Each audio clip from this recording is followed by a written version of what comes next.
update of the situation in Germany at the end of 1939. We have finished another year of the campaign, and I was thinking of going through the naval, air, and land progress, and also presenting the interface a bit, that if it's not familiar for you, and also talk a little bit about the resistance situation in Poland and in former Czechoslovakia.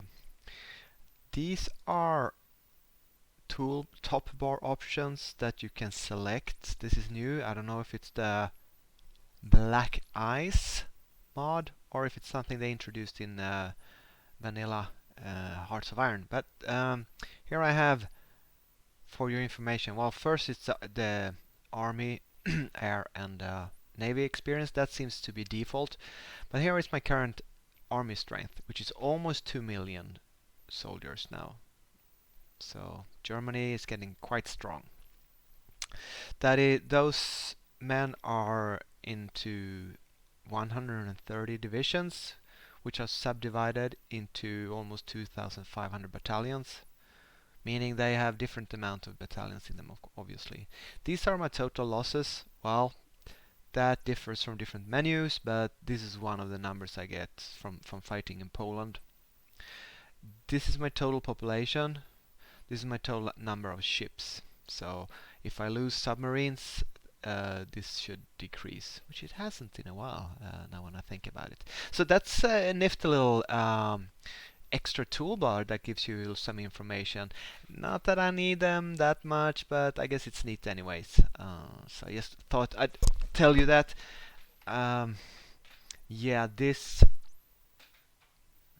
text box here, I can't see that when I play. That's only for the viewer. So it was up here in the top and covering this before, but now it's a bit further down so people can see and follow the numbers here, if your screen resolution is good enough. So, what happened during the fall of 1939 after the collapse and surrender of the Polish state? Well, the United States, no, United Kingdom, excuse me, and to a certain degree the French Air Force decided to make a concentrated effort on taking out industries in central, northwest Germany and in West Czechoslovakia. They had a pretty good time in northwest Germany because apparently I had fewer and older fighters in this area, so they started to take out a large amount of fighters. All in all, as far as I can tell, I lost, well, either 0 if I go with years, but if I go with months, which I think is about, I think months means 11 months and not more than 1 year. So this maybe is all the losses I've had so far in the war. So that's 35 fighters lost. I can't see which ones, but I know I've had older fighters here. So, and at the end of this period, I started to see some enemy losses, and all in all, we haven't seen that many buildings bombed. So don't ask me why, but that's the way this province has developed over a couple of months. Much more intense has been the fights over Berlin, or central Germany as it's called. The Allied air forces have been very active here, as you can tell. They are now as well. They have 260 bombers with 100 fighters escorting them. How the hell they can get Hurricanes to fly over Berlin in 1939, I have no idea. Maybe they're based in France. Yeah, that's probably it. So we've lost 36 fighters, and I try to keep my best fighters, which is the 109E Messerschmitt, well, E1 upgraded, which seems to have worked in my favor. First, they have had a longer distance to travel, maybe. My mission efficiency has been very high here, and I've been able to go 1-to-1 in fighter losses, but shot down 76 enemy bombers. Half of them have been shot down by anti-air, so I have to say these 6 static anti-air guns have been extremely efficient. Um, Maybe you should consider building more, or not, I don't know. But yeah, I just noticed that. Alright, the anti-air shoots down a lot of bombers, but it does not shoot down a lot of fighters. So you need both interceptors, obviously, and anti-air. I have disrupted. It's a very high number of enemy bombers disrupted. I don't quite know what that means. Bomber attacks avoided on my buildings. Anyway, they almost bombed out 11 buildings in a couple of months. Let's say October, November, December. So that's 3 months. Okay, what does that mean? Yeah, it means they will repair automatically if I leave them in the queue, but it takes a long time, which is what I have done down here with infrastructure bunkers and non-vital factories. But some of them, like the civilian and the military factories, I deem vital, so I actually put them up here and use my own construction capability to just do repairs. Meaning that I have basically done nothing construction-wise this entire fall, but repair factories that are destroyed by the Allied Air Force. My logic behind this is I'm afraid if they destroy all the buildings in these provinces, they're gonna move on to other provinces and start destroying them, and all of a sudden my factory total will slump, and I will lose military production from my 112 military factories. As you can see here, 5 of them are red, which means my last production series here doesn't produce anything. Well, actually they started to do now for some reason, but anyways, I think it's worthwhile to use my civilian factories to repair so that my military factories can be at full capacity and producing war resources. No, I'm not building new radars, anti-air, aircraft factories, military installations. You know, this queue is huge. I'm not repairing these, but I do keep my military and civilian factory production at top. It's costly, but it also costs the Allies 76 bombers. 76 bombers is nothing to sneeze at, even if they're older versions. So that's, I would say, the Battle for Berlin of 1939 has been an expensive, but I would call it a German victory with the 76 bombers shot down and me being able to maintain my production capabilities more or less.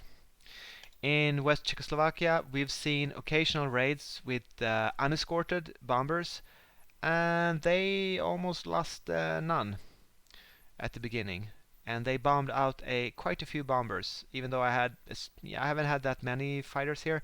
So even though it's very far from their bases, even though I have anti-air guns, even though I have some fighters here, this is actually more of a victory for the Allies. For 7 bombers lost, they've taken out 7 factories. I can't tell what factories. Well, I guess I could if I went into the province itself somehow. So yeah, expensive. And obviously the Allies have been sending. So I've been doing the so-called whack-a-mole, where they send all their bombers here, and I have to move some fighters over there, and then they change it back to here, and here, and here, and I have to kind of redistribute. Terribly boring for a viewing audience on YouTube or Twitch, so that's why I decided to just do a summary and not show the fall of 1939. I've been experimenting and looking around. There's no way I can find that you can send an air group to more than one air zone or have them move if there's no threat there. I mean, I understand it's okay that I can only cover and intercept and patrol an area of this size. Sure, but look at the range here. If the Brits decide to one day bomb here and the next here, why shouldn't I be able to engage within my entire range? if I can find them and all other functionality of the game. But no, I can have 1,000 planes here and 0 in Berlin, and they'll bomb right next to the border, and my 1,000 planes will be here. No, I'm not gonna intercept here.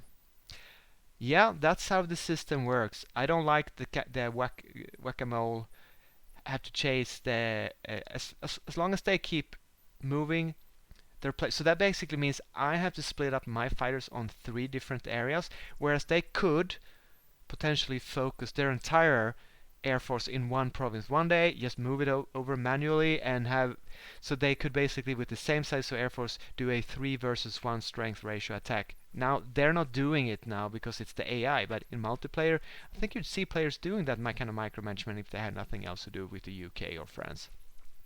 Whereas as Germany, you certainly have other stuff to do. Even though you're not waging any land war, you have a lot of micromanagement to do. So this system, I like how when they fight, it's an attritional war. You take out some buildings, you repair. So I like the attritional part. Once there's an air war going, the air combat is fine, it's good. What I don't like is how you designate forces around to different air zones. I guess the allocation system I find is very broken. Now, right click to assign selected air wings to this area. Yeah, I can do that. On the other hand, my air force is very small for 1939. It's unhistorically small. It's only 1,400 active frontline planes, and of those, only a bit over 500 are fighters.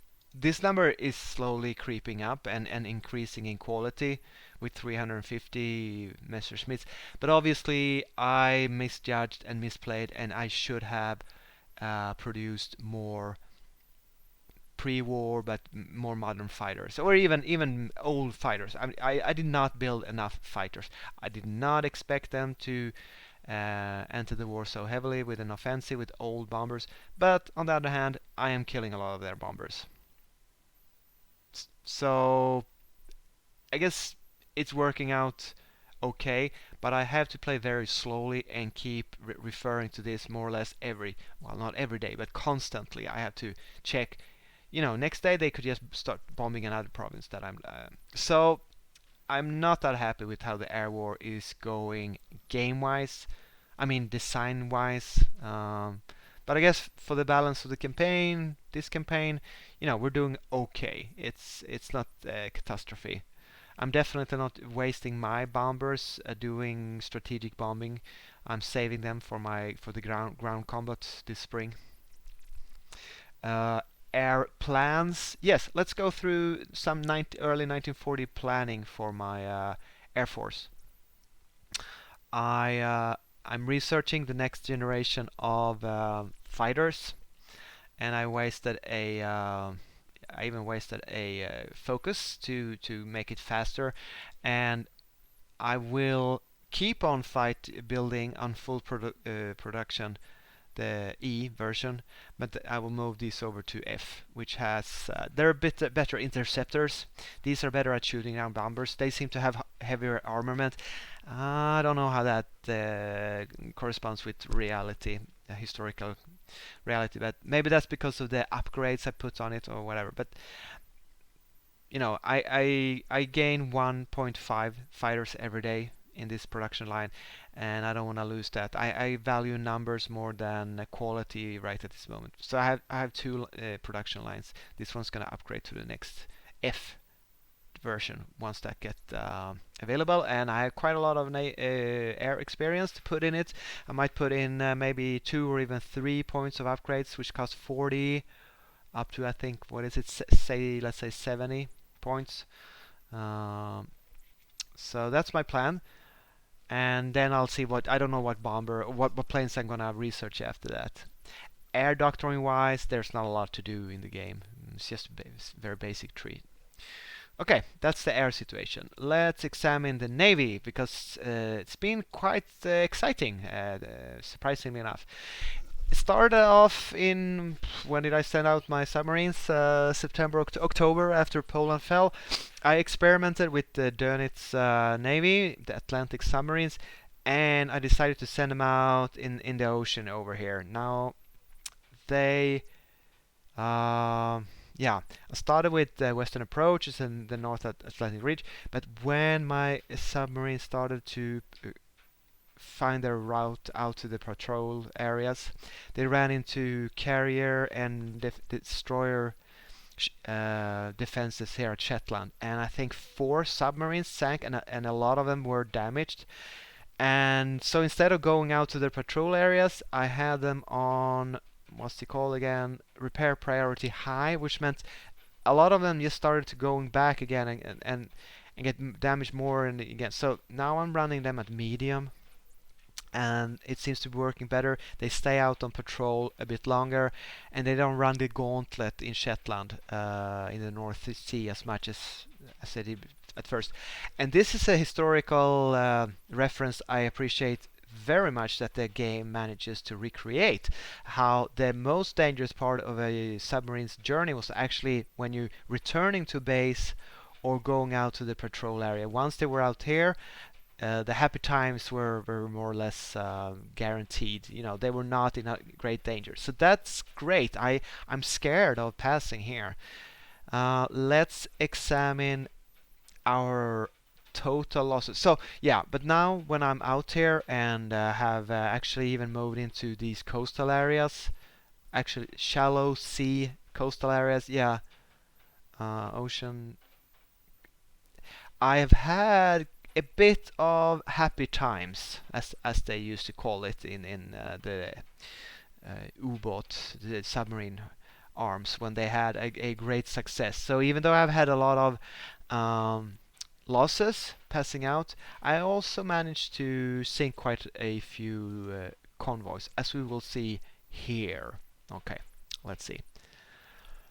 We have lost 31 ships. All right. That would be current year.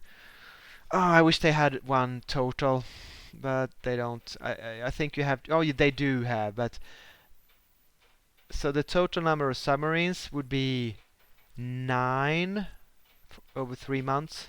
That's in my opinion that's a lot. That's pretty painful.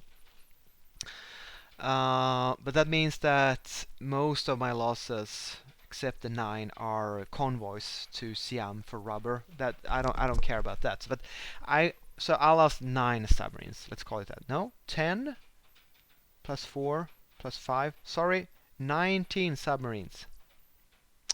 Yeah, you know it would be excellent if you could have a total number of submarines. Yeah. Now you have to add it. So I think I started the war with like 90. So 20 out of 90. That's quite a lot. 60 out of my ocean going. I lost 1/3 of my ocean going submarines. But the Allies, yes, you can see last month we sunk nearly 100 convoys. Now you have to remember that the cost of a submarine is a little bit more than 4 times one convoy.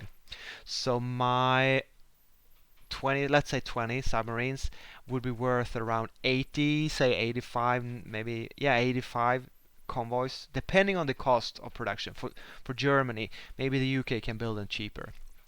So I would like to have a ratio of more than 4, at least, preferably 5 to 1 in losses.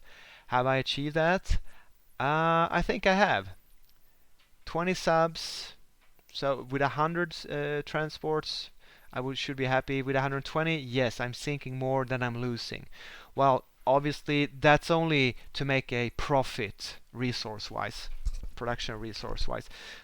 I probably need to sink quite a lot more to you know, take UK out of the war, or deplete their convoy pool, etc., etc. I really wish there was a better strategic war interface where you could see sunk losses, tonnage over the months, and lost submarines and ratios, etc. This is about as good as you can get it, and this has been in since the start of the war, and no, start of the game, and they haven't improved that over time. Also, I don't understand what is this? I have 112 ships, yeah. But what is the naval strength? Oh, so naval strength 140. That's not an amount of ships. That's more like the game calculates a naval strength generic. Okay, so let's ignore that. Now I understand. That has nothing to do with strength of numbers. Mm-hmm. Um, right. So also what I've decided to do is sacrifice everything else and research convoy interdiction. I use my focus tree here to gain some progress in the naval and U-boat part of the war. So I can research doctrines and better submarines. And remember, I am soon going to develop 1940 advanced hull submarines. So it can only get better. And also, of course, Dönitz is an excellent submarine leader. He's a veteran sea wolf, a seasoned sea wolf, a silent hunter. I actually noticed a difference when I appointed this trait, the 5% visibility. I think losses in submarines went down after I did that. But of course, phone mana, command power is low all the time. He even though he's skill 5, he started to gain some progress. It's 9%, and he has some nice, interesting traits coming along. So, all in all, time is in my favor. Although I've got more losses than I would like to see, almost 20 submarines. Other than that, all right. Yeah, my Air Force has actually managed to sink a few. Oh, that's my equipment in the field. I'm sorry about that. My Air Force naval bombers have managed to sink, a few submarines and I don't know, here in the North Sea and the English Channel. So yeah, minor, but no ships, like only submarines and transport sunk. We haven't sunk a destroyer, we haven't sunk a cruiser. No surface ships has been lost so far in the war. So it's been quiet on the open sea. That's about all I can tell you about the fleet operations. And I've had some trouble, like these reserve fleets are created on their own. For example, why is this not in the training fleet as I asked it? I put them back in there repeatedly, but for some reason they break up the fleets and send them to reserve, and game, make it clear why. And it took me a while to get to understand why I could have all these training. I have 30 submarines training and 23 out on operation. So that's the naval part of the war, as best as I can describe it. The first 3 months of the war, I would like to call it, fall of 1939. I'm hoping to, of course, obviously, do better in the future. Army-wise, it's probably the area where it has happened the least. Obviously I'm deploying a few more divisions, but I'm having a hard time forgetting that my available manpower is getting very low, and I don't really want to increase the recruitment loss if I can at all avoid it. Obviously I will have, but I want to delay it as long as possible and use this manpower for the Battle of France, and maybe use my production and research as efficiently as possible and as long as possible. I really would like to increase my manpower resources as much as I can without having to take any negative steps. But eventually I will have to, obviously. Right. So I made a few minor changes. I have let's see. I have two different armored division templates. Let's look at them. I have a new one which I call the Light Panzer Division 40. It's basically the 1938 Light Division. It's just that instead of 200 Panzer IIs. There's now 200 Czech tanks. So I have more. I'm just balancing my resources a bit, but no big change really. So this is a fast light division, and they're gonna stay that way. The medium tank divisions, I think I upgraded one or see how many we have. I have four of those. That's not a lot, and they have two battalions of Panzer IIIs. So my field force of where's that? The army equipment. I only have 400 medium tanks in the field. That's it. Um, yeah.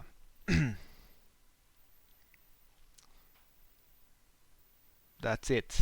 400 medium tanks, Panzer IIIs. So, judging from the Polish campaign, I'm not that worried. I am hoping France would be a little bit harder, but not that hard. I think my army is strong enough to punch through and take out France. And of course the Benelux, Belgium and the Netherlands. Um, I, I don't feel that increasing their army quality and size and tanks, infantry equipment, etc., doctrines. Judging on how strong I was with my land forces in Poland, I think I've invested definitely probably too much because I have quite a lot of stockpiles laying around needlessly here that I've been producing during the pre-war years that I probably should have built fighters protecting my industries with instead. That's hard to.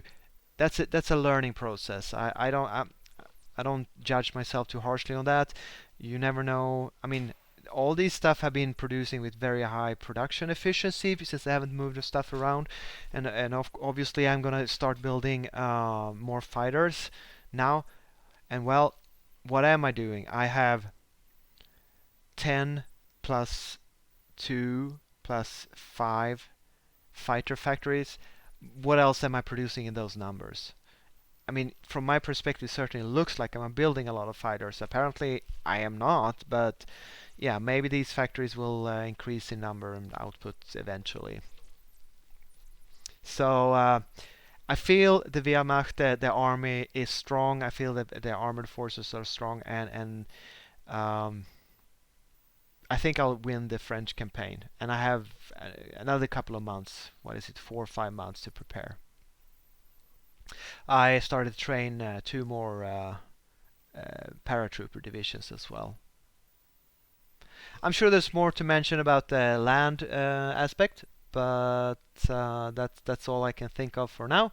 So let's move on to the. Yeah, I'm stealing more blueprints from France. Research is fun.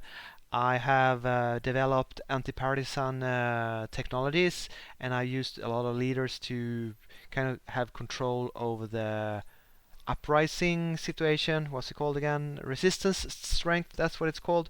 And I have micromanaged quite intensely how the new, I guess, La Resistance edition, how it works.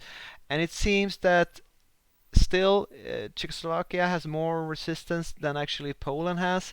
Okay, when I remove the agents to send them to blueprint stealing, I get draft dodging in a lot of provinces here, but they still remain around, let's say around 15, the way it's set up, whereas Czechoslovakia is 25, 18 and 17 and a bit higher.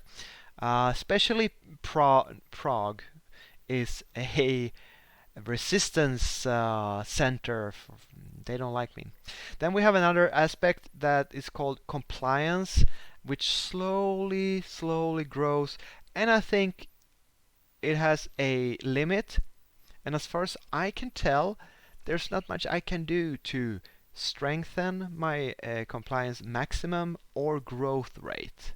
Police station doesn't do anything about it. My policies do very little. Yeah, what I could do is I can destroy I can lessen my um, growth of compliance, because compliance is what I want, because that increases resource and factory output and lessens, I think, certain, yeah, so compliance is good, but all I can do is actually lessens the growth, but I cannot increase it as far as I have found.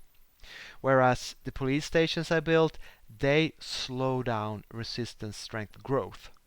They do, however, not decrease the maximum level. So eventually all these provinces, whether you have police station or not, garrisons or not, they will reach their maximum, which is, as you can tell, in this province, Bohemia, it's 18.6, and there we are, and there's nothing I can do to lessen it. Sending in more garrisons won't help. Building a police station won't help. Um, Stability helps. Yeah, and I could enforce harsher.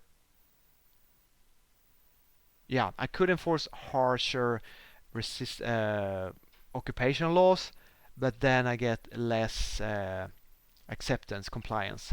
So my main goal now is to build up as much compliance as possible, so I gain as much resources and industry as possible, as fast as possible, and what I pay for that is a little bit more of resistance, and I guess damage to garrisons and required garrisons, because I'm trying to stay with civilian oversight, and in certain areas local police force, like in Prague and in Warsaw, I have had to increase that because the resistance level increased so much. So this is, you can make this quite micromanagement heavy, and decide law and you place these guys here on this mission. You have a certain smaller effect on your neighboring provinces, I found out, meaning that strategically placing these is a mini game in itself, yada yada. So but all in all, I think I'm handling, even though I haven't, well, I have an entire German infantry army in Poland. Obviously, that's not something I want in 4 or 5 months. I want to send them to the west. And how am I going to build enough garrisons to take over that? Maybe I don't need as many. I haven't really checked out how. I have more garrisons here now. I have my full Panzer Corps standing on vacation here, just training, or uh, R&R, rest and recreation. So the situation now might look very good, resistance-wise, but once the campaign starts in the west, I will have to remove a lot of forces that I have here in the east now. So let's see what happens with that. But I'm starting to get a little bit of the hang of the resistance system for now. So that is air, navy, land, and resistance. Other than that, I don't think there's a lot to say. So next video is going to be a very slow and long gameplay video of the first couple of months or month of 1940. Be prepared to watch a lot of naval, U-boats, submarine, and strategic air stuff if you're gonna watch this video. Otherwise, you can just skip ahead to my next summary video, which will be, I don't know, in 3 or 6 months, but maybe at the start of the campaign in Western Europe, the attack on France, and I'll tell you what has happened. I'm trying to do two kinds of videos: the summary overview videos like this one, and the slow gameplay where I sit and try to find these things out. I am sure I can do better than if I ever play this campaign again. I will make a lot less mistakes. I will be able to play a lot faster and more efficiently. I will know how to set stuff up. I know what traps to avoid. I know what focuses to pick, in what order to train, recruit, research, and build stuff. So it's not been disastrous in any way, but there's certainly a lot of small, minor, I wouldn't call them mistakes, but issues or decisions that could improve for the next time I play this round. So let me tab out here, and this is a 35-minute summary, so quite extensive, but it's better than sitting for 2 hours and watching me move forces around and airplanes and submarines. So I hope you got kind of an overview of the situation with this video. So bye for now. See you in the next one.